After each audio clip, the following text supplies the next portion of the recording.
Bom dia, queridos, bom dia. Hoje aqui mais um dia para nós vivemos.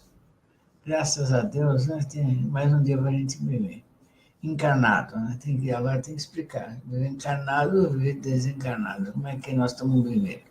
Vivendo encarnado, graças a Deus, né? Não todo o tempo, que de vez em quando se dá uma saidinha e se volta. Então a gente está aprendendo a ter a habilidade de poder ir e voltar, né? Vamos pensar isso. Então, queridos, bom dia, Jonas, que entrou na sala agora. Nossos amigos começam a chegar para conversar com a gente. Muito obrigado, Jonas. De onde você está falando, Jonas? Que sala você está sentado? Escreve para a gente saber qual sala que vocês estão, para a gente poder imaginar, exercitar aqui a imaginação. Maria Isabel também. Não, muito obrigado, queridos que estão chegando aqui na sala. Então, hoje nós vamos falar sobre o ensino. O que a gente tem falado, na realidade, todo o tempo é sobre ensinamentos, aulas, essas coisas. Capacidade de aprender. Betina Maciel chegou. Então, mas hoje nós vamos falar mais especialmente sobre os superdotados, né? Então, eu estava aqui lendo o livro do Allan Kardec, que a gente começou a ler ontem. Eu percebi, tem um monte de livro duplicado, gente, é uma loucura. Então, eu acho que eu não tenho. Ó, Livro dos Espíritos, isso aqui, ó. Livro dos Médicos. São dois livros diferentes. Livro dos Espíritos e Livro dos Médicos. Pô, eu estou piradinha aqui.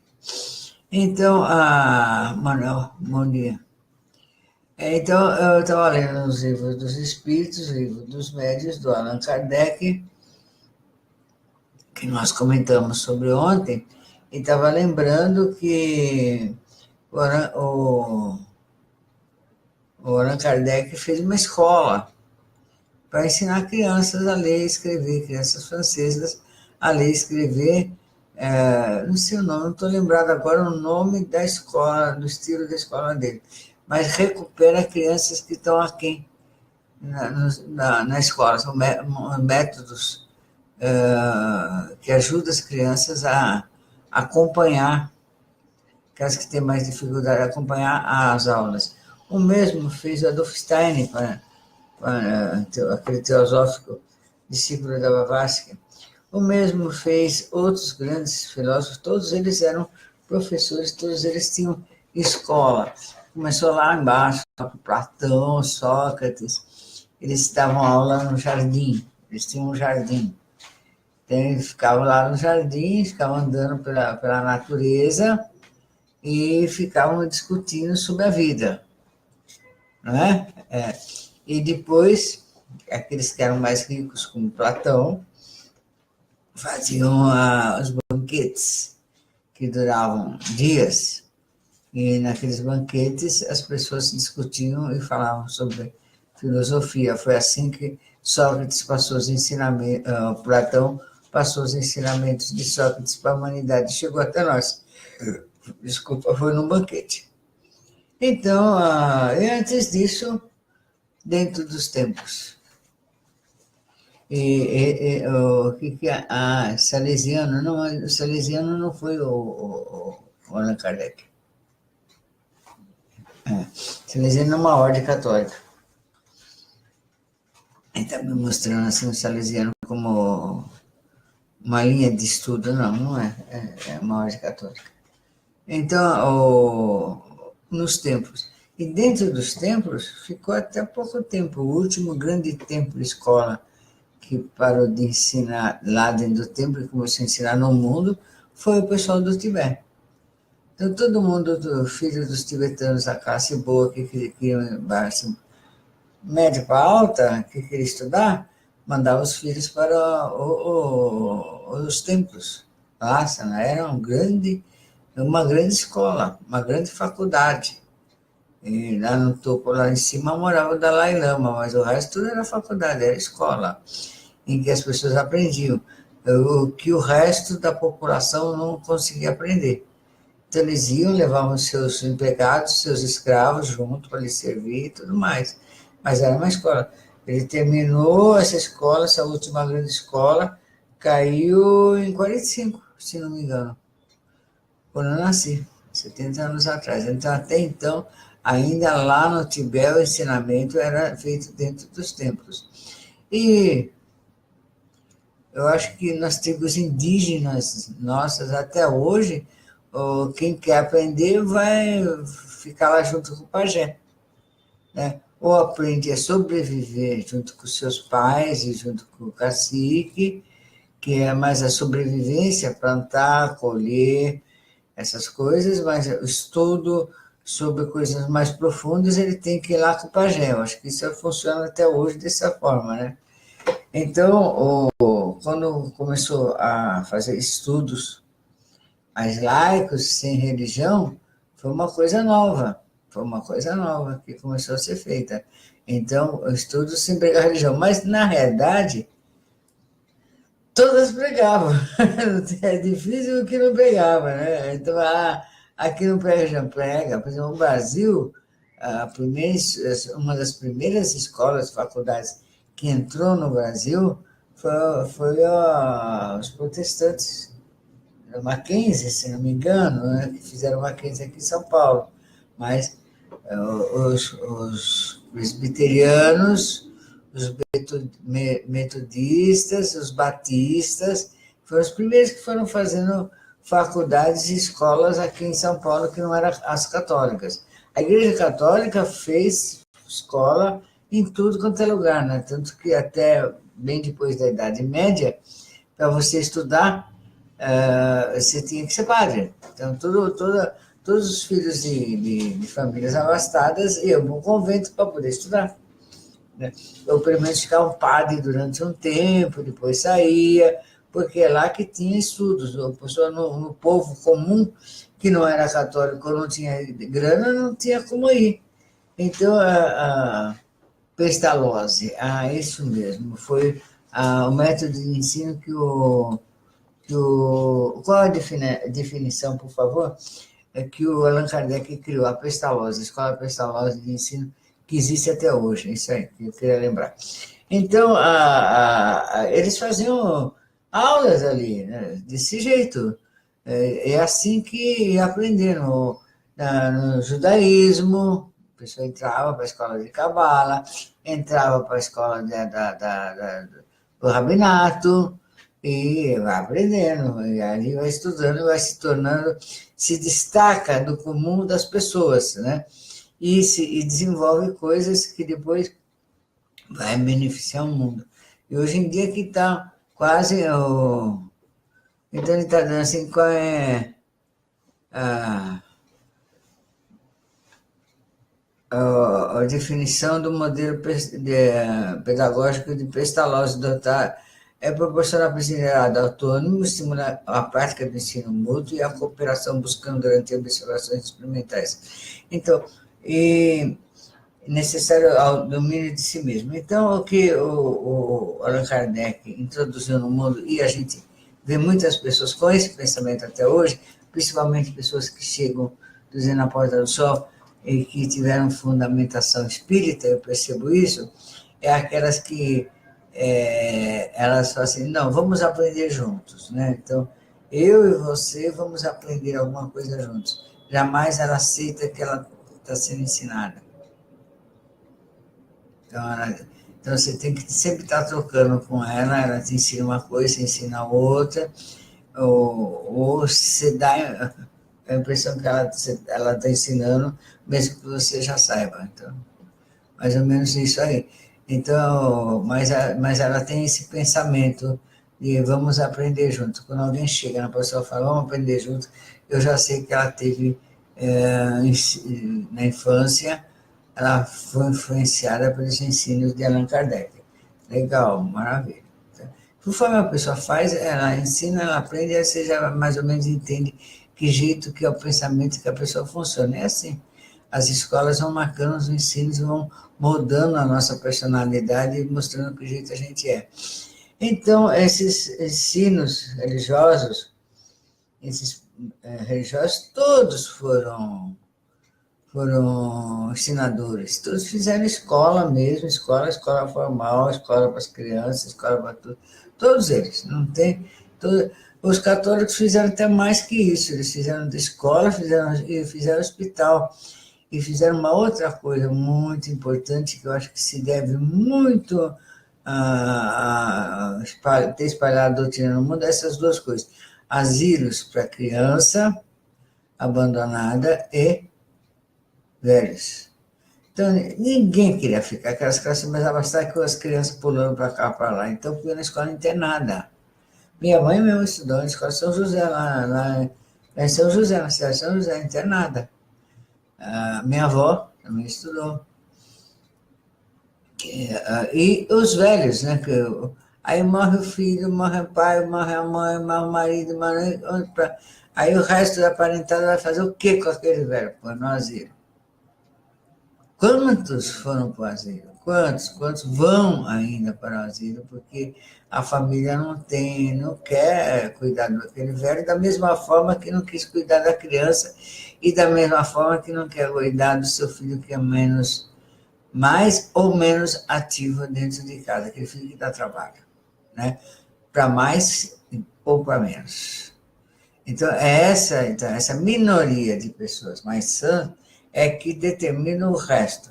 Aí as igrejas, as escolas, as religiões vão tomando conta por caridade e até por interesse financeiro também, muitas vezes. Né?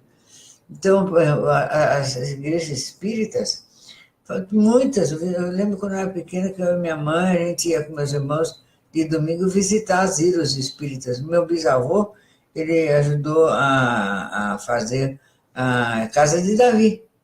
Casa de Davi, aqui em São Paulo, uma cidade próxima a São Paulo, acho que é antes de... que bem próximo à saída para o Rio de Janeiro, a Casa de Davi. Então, aqui era para crianças abandonadas. E aí o Estado começou a fez o quê? O Estado de São Paulo fez o quê? Juizado menor. Juizado menor. Porque você fala, não, para criança infratora, não era isso para princípio. Não era para ser daquele jeito que é para ser. Criança infratora. Criança abandonada na rua, ele se torna mais cedo ou mais tarde uma criança infratora. Não tem como não ir parar lá no juizado. Então, os pais abandonam, né? Da mesma coisa que abandonam os velhos, que abandonam os mais ou menos dotados e que abandonam seus doentes. Então, todo o sentimento, todos os estudos, os ensinos, têm sido em cima do cuidado com os diferentes. O tempo inteiro. Não é agora, na era de Aquário, que isso está sendo mais evidenciado, isso está sendo mais falado, mas sempre existiu em grande número, no mundo inteiro, um grande número mesmo, que os adultos que querem sobreviver, querem viver, querem ter as suas vidas, esquece o próximo para baixo e para cima, né? Esquece o próximo criança, esquece o próximo velho, esquece o próximo aqueles que saem fora da caixinha, entendeu? Então, e os doentes em si, Quanta criança que tem problema de cerebral, de cefalia, são abandonadas nos hospitais pelos pais. Simplesmente abandonadas. Crianças com câncer, recém-nascidas com câncer, são abandonadas. Os pais não vão nem sequer visitar, nem levar uma fralda. Então, o Estado tem que fazer isso, as pessoas caridosas têm que fazer isso, a religião tem que fazer isso. Tanto que a Igreja Espírita, o Espiritismo, o que eles fizeram? Fizeram uma máxima, fora da caridade não há salvação. Então, para poder as pessoas começarem a não deixar tudo na mão do Estado. Fazer também, entendeu? Então, pensando nisso tudo, olhando tudo isso, que a gente sempre também fez muita caridade, tem cuidado na medida em que nós podemos das pessoas menos favorecidas. E nós mesmos, quanto grupo Porta do Sol, não somos um grupo de elite, assim, de pessoas só com muita grana, não, nem muita nem pouca, são pessoas que sobrevivem e vivem razoavelmente. Então, como é que nós conseguimos viver, sobreviver razoavelmente? Porque a gente descobriu um jeito e descobriu e pratica a mútua cooperação. Então, a gente está todo mundo um colaborando com o outro e ajudando. Então, fazendo isso, as coisas conseguem andar melhor e fazemos essas coisas que nós estamos fazendo. Então, ontem eu fui com o Luciano e o Felipe lá na Maric. Nossa, que maravilha! Aí nós estamos olhando, estamos limpando lá o quartinho lá do fundo da cozinha. Tem um quartinho que ainda faltava pintar, 3 quartos. Então tem 2 que a gente vai transformar aquele lá num escritório para arrumar, para colocar tudo num lugar só, nossos papéis, nossas pastas, nossas atas, e ter num lugar só de porta fechada para não poder as pessoas ficarem mexendo ou caindo água ou muito pó e tal. Então a gente azulejou, né? Porque aquela salinha ia ser o que antes? Ia ser um freezer. Um enorme freezer. Mas você não precisa de uma, 2 salas de freezer, não precisa, nem de uma. Uma boa geladeira basta. Então a gente concluiu, abaixou a bola e concluiu que era isso. Então aí sobrou 2 salas. Então o que nós fizemos? Um escritorinho. Nós estamos fazendo.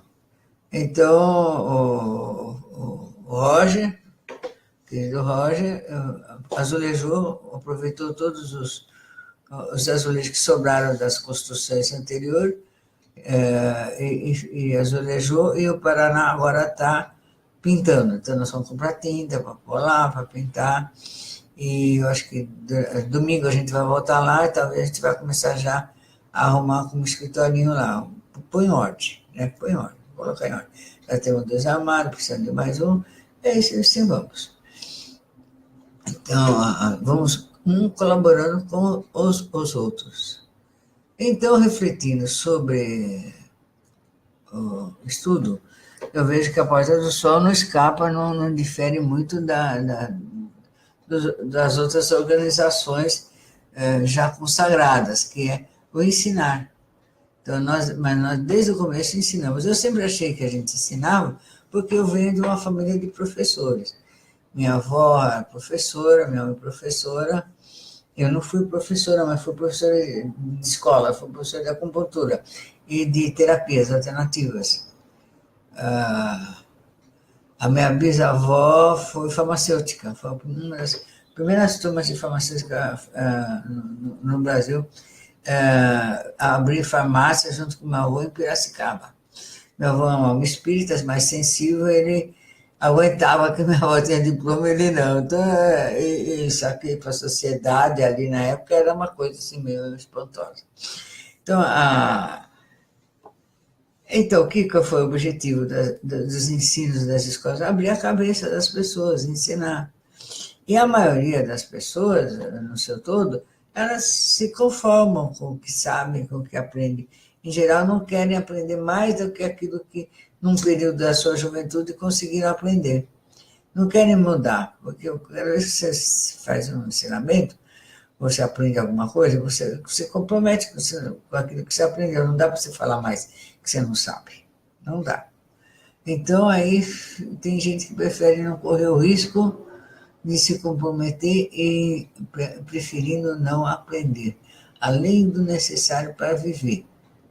É isso. E tem outras pessoas que não conseguem. São os menos dotados. Outros não conseguem por traumas psicológicos, que são os mais fáceis de ser resolvidos, ou espirituais, que também é mais fácil de ser resolvido, e tem as questões físicas mesmo, né? E outros que, muito poucos, quase a minoria, quase nada, que não quer porque não quer. Em geral, existe uma dificuldade, um empecilho no meio para não querer. Tá?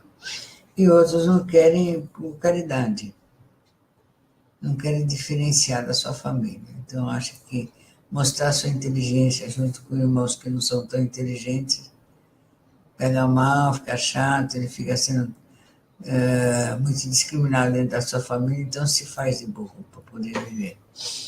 Então, isso existe mais do que a gente imagina. Então, o que acontece com a maioria dos brasileiros? Olha, veja bem, estou dizendo a maioria. O brasileiro é superdotado. Então, a maioria dos brasileiros são superdotados, aprendem tudo com muita facilidade. Mas só que nem o Estado, nem as religiões, nem as filosofias existentes por aí estão preparadas para dar conta do superdotado. Então, todas as religiões, todos os lugares se preocuparam em olhar para e amparar o menos dotado, ou com dificuldade, por caridade, por amor, por seja o que for. Mas ao superdotado, não. Então, eu lembro muito bem quando, há uns anos, 35 anos atrás, talvez, por aí, que eu conheci o professor Sodré. O professor Sodré, acho que mais que isso, talvez. Ele foi um dos fundadores, coordenadores da Escola Paulista de Medicina, e depois ele foi um dos fundadores da Faculdade de Marketing e Propaganda de São Paulo. O cara é um gênio total, maravilhoso, né? Ele descodificou o GAN, a língua rônica. Tem até aqui atrás essa descodificação. Eu o conheci já no fim da vida dele, e nós nos tornamos bons amigos. Ele, inclusive, veio se casar com uma amiga minha, que faz tempo que eu não a vejo, Maria José, até o fim da sua vida. E era presidente também da Associação Brasileira de Superdotados. Naquela época eu me meti em tudo, era tipo de Ana Vitória faz tudo. Então eu entrei para a Associação de Hipnose, para a Associação de Parapsicologia, e de superdotados também. Aí o professor José me pôs lá. Lá que não existe, entendeu? Porque lá não. Então, eu falo, professor Sodré, onde estão os superdotados? Ele fala, na cadeia. Como na cadeia? Na cadeia. Porque o Brasil não tem suporte para superdotados, não tem escola para superdotados. Então, essas pessoas vão para o crime. E, atualmente, a gente está vendo que esses caras superdotados foram para a política também. Conseguiram migrar para o outro lado. Porque é muito inteligente. O cara não tem para onde enfiar aquela inteligência, ele vai indo, vai indo onde vai indo. Então, como tem muito argumento e fala, então dificilmente ele consegue ser influenciado. Ele é mais influencia do que influenciado, porque altamente inteligente, ele quer influenciado, não ser influenciado. Então, ele não consegue, não aprende regras morais, porque ele acha que isso tudo é bobagem, coisa da ralé. Ele não aprende, e tudo ele se desculpa, tudo não é ele, tudo é o outro. Então, o subdotado é um revoltado. Um cara inteligente que a mente dele é rápida, ele consegue fazer conexões rápidas, lê muito rapidamente, assimila muito rapidamente, tem uma boa memória também. E teve épocas aqui no Brasil que a gente sabe disso, que tinha tanto superdotado aqui que a maioria, para arranjar emprego, tinha que tirar coisas do currículo, porque tinha feito tanta coisa que os empregos não tinham como empregar aquele cara tão inteligente ali para fazer um trabalho mais simples. Então, os caras tiravam coisas do currículo. Conheci muita gente que fez isso. Tirava coisas do currículo para poder arranjar um emprego mais modesto, um emprego que dava para arranjar. Entendeu? Então, pensando nisso tudo, a gente pensa assim, que é um trabalho esotérico, como o nosso e como tantos outros que há. Como é que é essa coisa da ayahuasca? É justamente, pensa bem, raciocina comigo, justamente para superdotados. Então, ele pega a pessoa que tem condição mental de ser mais, abre a consciência e vamos embora, meu filho. Então, a gente se vê um cara lá no Acre, que era analfabeto, que não sabia ler nem escrever, e que entrou para a faculdade, pôs seus filhos na faculdade. Ou seja, Exemplo, vamos falar aqui os irmãos Viana lá do Acre. Vê a família dele, o pai dele, o avô dele, eles não eram pobres, porque eles tinham inteligência e trabalhavam na terra, sabiam lidar com isso, mas não eram estudados. Os irmãos Viana, eu acho que um deles foi ser juiz, se não me engano, ou o primo deles, não sei quem, com 22 anos, 23 anos, passou de cara nos exames. Acho que é isso, se não me engano, é isso, é um deles ali. Então, foi que o Acre, nossa, o pessoal ficou, sabe, pá, nossa, como é que abriu tanta inteligência? Aí um monte de gente que era um caboclo, que pegava na enxada, que não sabia nada, de repente o cara está tocando sanfona, está tocando violão, está cantando, está dançando, e está elaborando altos raciocínios sobre a espiritualidade. Então o cara tinha condições espirituais, tinha condições intelectuais, mas não eram aproveitadas. E a pessoa era moralmente acuada pela sociedade, então ela se fechava em si. Aí vem uma planta de poder e fala, ó, vamos lá. Aí, em pouco tempo, o Acre, que fechava a luz às 8 horas da noite e não tinha nada, era um estado esquecido por Deus, de repente você chega lá, você dá a volta no Rio Branco, que é a capital do Acre, de bicicleta, se quiser, no meio de jardins. Um jardim tem ligado no outro. Foi o maior luxo. Entendeu? E gera um Chico Mendes, que aprendeu a ler com quase 10 anos de idade no jornal.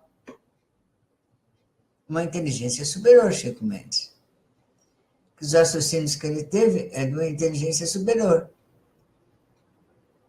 Que ele entendeu que não precisava devastar a floresta, ao contrário, tinha que usar o que a floresta tinha para sobreviver. E é isso que está salvando a floresta amazônica. É um superdotado. Né? Então, a gente começa a perceber que o mestre Irineu mesmo, até tantos anos de idade, 16 anos, era quase analfabeto. De repente, pá, muda. E se torna um mestre. E aí começa a dar a Oscar para todo mundo, oferecer para todo mundo, e dar os ensinos.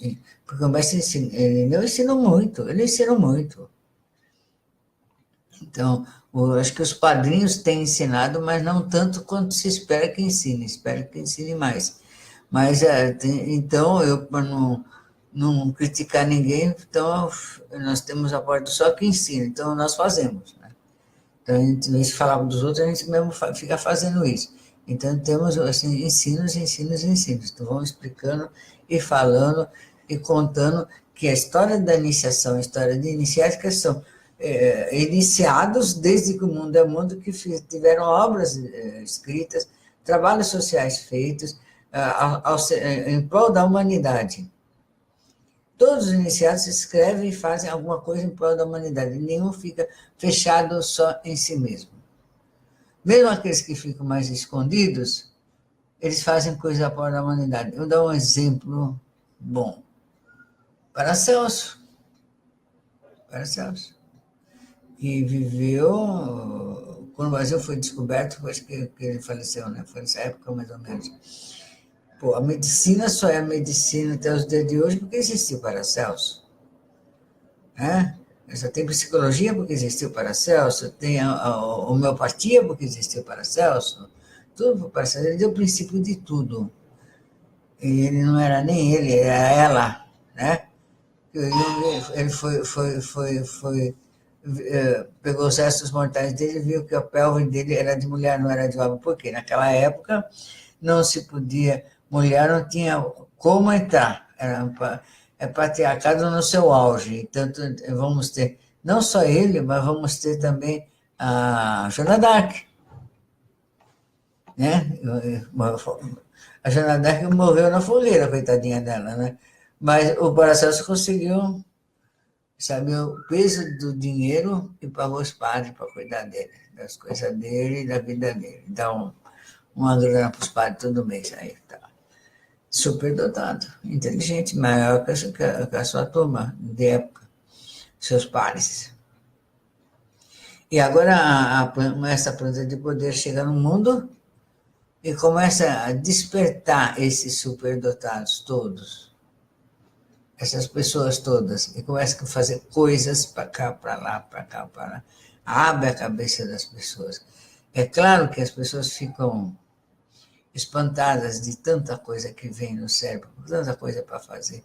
Então elas precisam parar para pensar e saber que são superdotadas.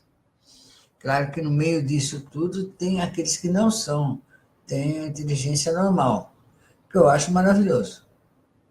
Já de ser normal já está muito bom, muito bom. Mas a pessoa sabe a que ponto é que ela está, e ela sabe o que ela pode render. E aquelas que têm dificuldade de genética, dificuldade de mecanismo mesmo, daí elas vão cuidar da cabeça, melhorar para poder chegar no seu normal. Mas esses que estão além, esses não têm para onde ir. Não tem que cuidar. Agora, ultimamente, acho que uma questão de 10 anos, ou talvez um pouco mais, se abriu uma escola para subdotado, aonde? Em Lavras.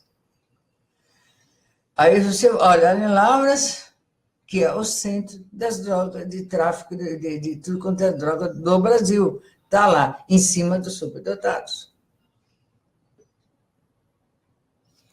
Então, eles são, querem ser iguais, né? Querem ser como todo mundo. Então, se todo mundo se droga, eu também vou me drogar. É lamentável que isso esteja acontecendo. Então, agora eu sei que tem escolas mais para superdotados aqui em São Paulo, tem outra no Espírito Santo, mas que tem outra no Rio de Janeiro, que são métodos de ensino próprios para pessoas com mais facilidade de aprendizado. Mesmo assim, é ruim. Mesmo assim, não é ideal. Não é, não é, não é, não é. Mas existe alguma coisa a respeito.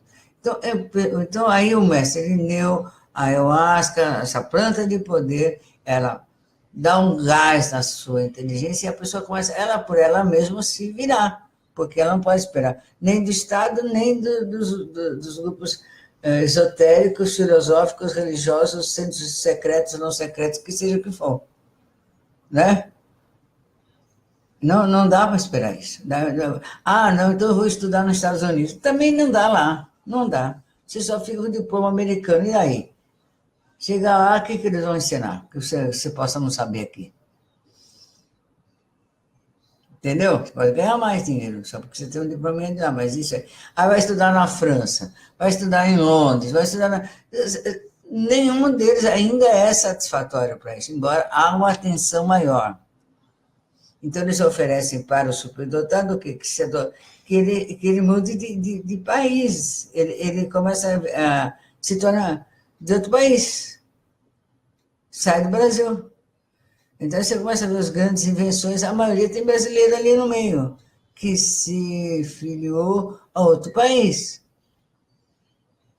Entendeu? Porque esse país não dá atenção a essas pessoas. Isso, da esquerda, da direita, do centro, do que for, não dá atenção, nunca deu. Dá muito pouco. No governo Lula começou esse do superdotado. Muito precário, mas tem. Por quê? Os professores que dão aula para superdotados são normais ou aquém. Então, como é que um professor normal ou aquém vai dar aula para superdotado? Não tem como, gente. O cara olha assim e fica...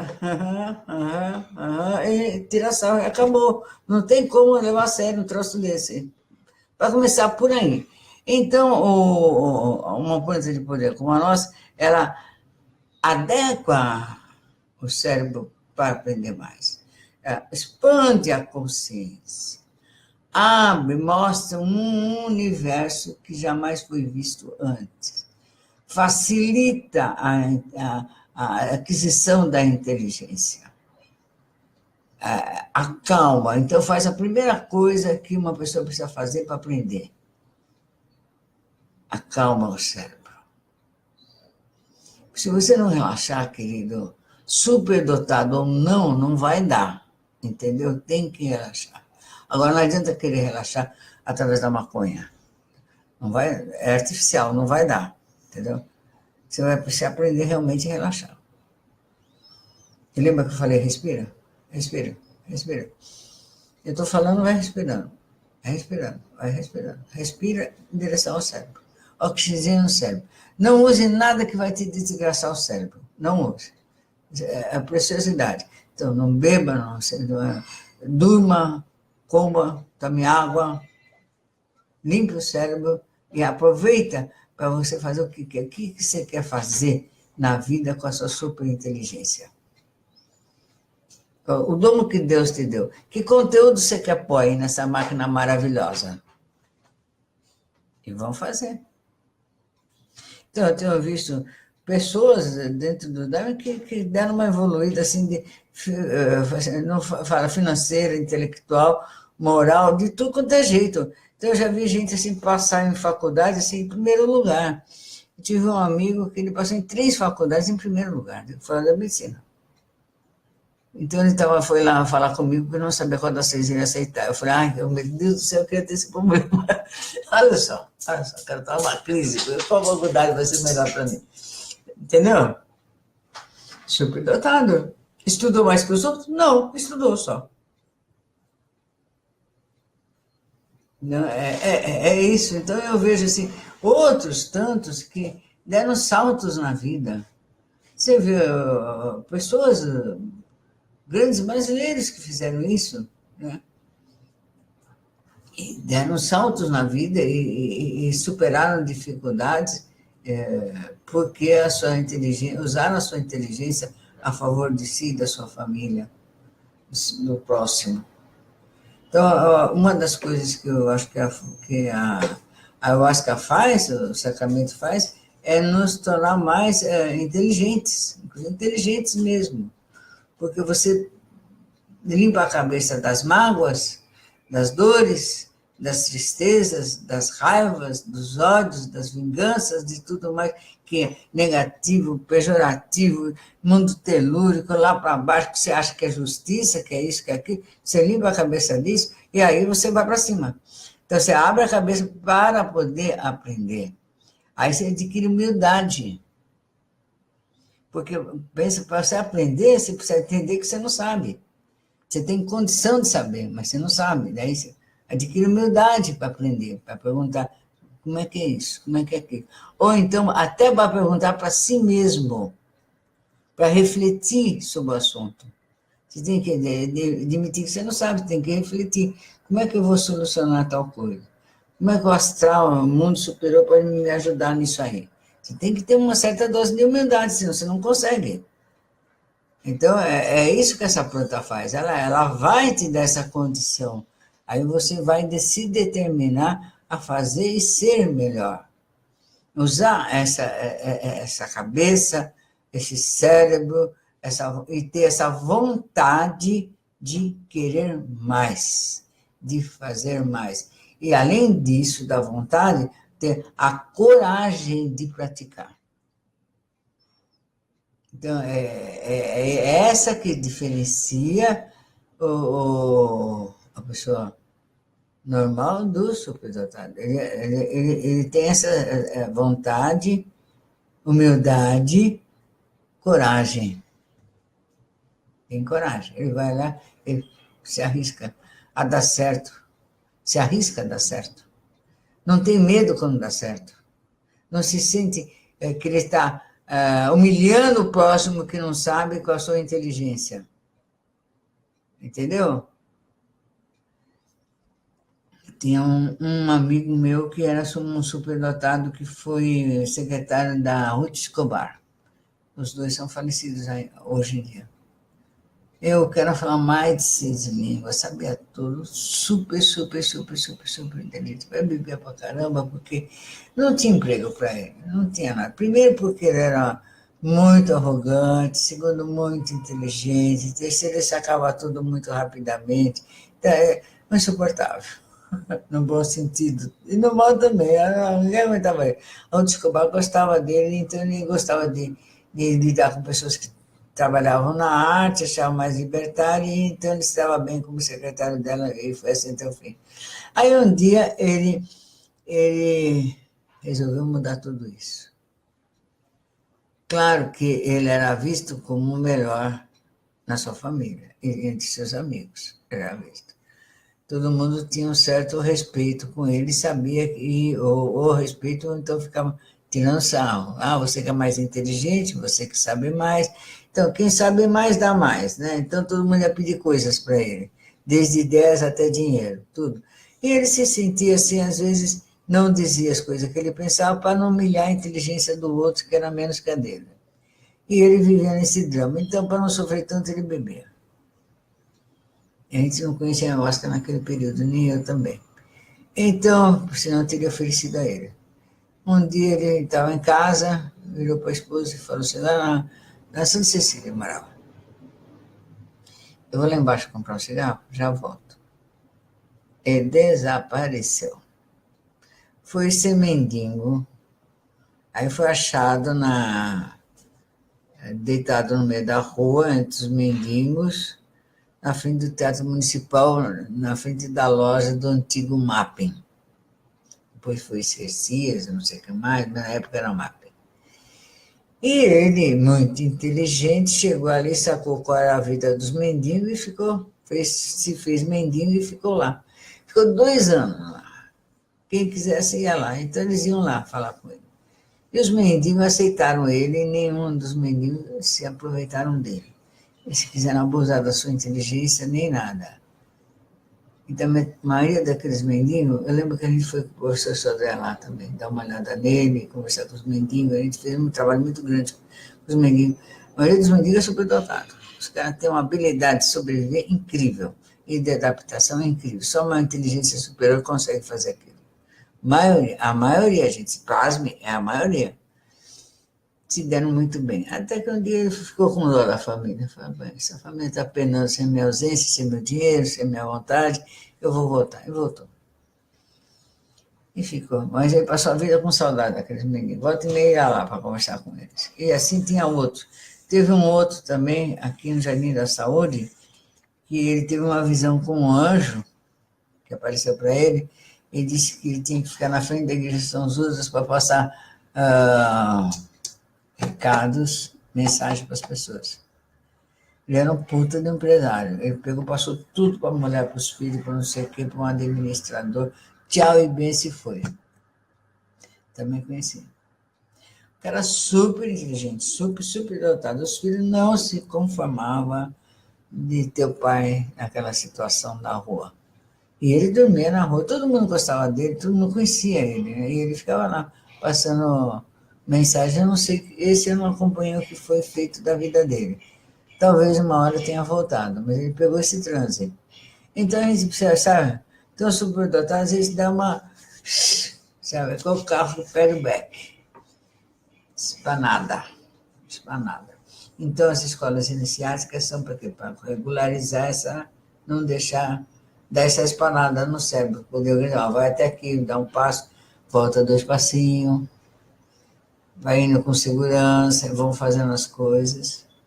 Então, o trabalho é isso, eu estou dizendo, eu acho importante falar isso para vocês, que a gente reconhece, sabe que a maioria das pessoas que frequentam a Porta do Sol, nesse período, não é que são artistas só, não, são superdotados.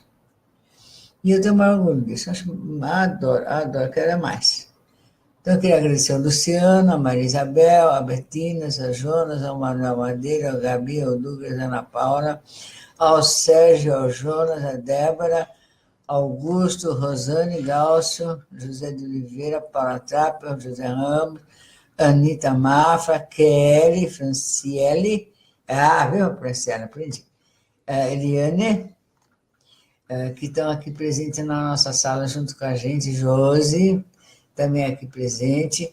Muito obrigado, queridos, de estarem juntos nessa manhã, ouvindo essa conversa. E eu estou falando sinceramente de coração. Realmente, para nós entrarmos na luz, de permanecermos lá, naquele esplendor, durante 4, 5, 6 horas, voltarmos. E voltarmos para a nossa vida normal. E estarmos melhorando, fazendo as coisas. Não é para qualquer um destituído de inteligência, não é. Não é mesmo. Isso é verdade e a gente tem que saber disso, as pessoas precisam saber disso. E vocês sabem disso. Eu só achei importante hoje falar isso para que vocês saibam, não tenham dúvida, que eu sei isso sobre vocês, sobre nós todos, né? Então, eu queria também agradecer ao Fuji, que nos deu aqueles quadros maravilhosos, nos doou, que eu agora pus lá na cozinha como, nossa, tá maravilhoso aquilo, né?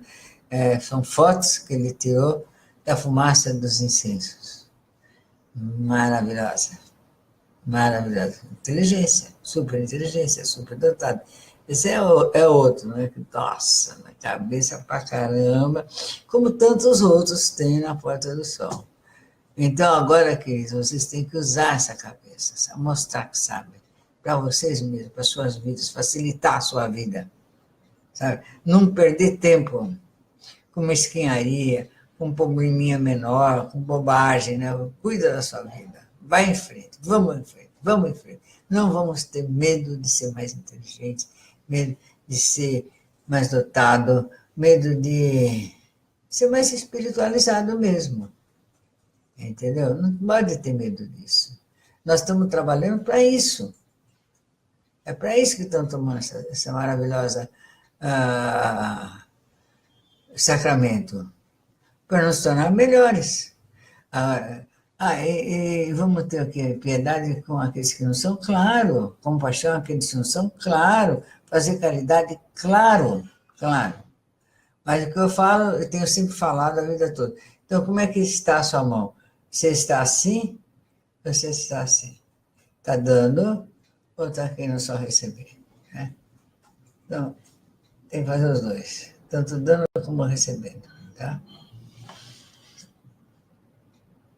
Então, você pode ver aqui num campo de futebol, tem 12 jogando, fora o juiz e alguns que estão em volta. Uma multidão muito maior vendo. De todos eles ganhando ou perdendo, eu quero estar no campo. É aí, essa cabeça, entendeu? Então, queridos, até amanhã.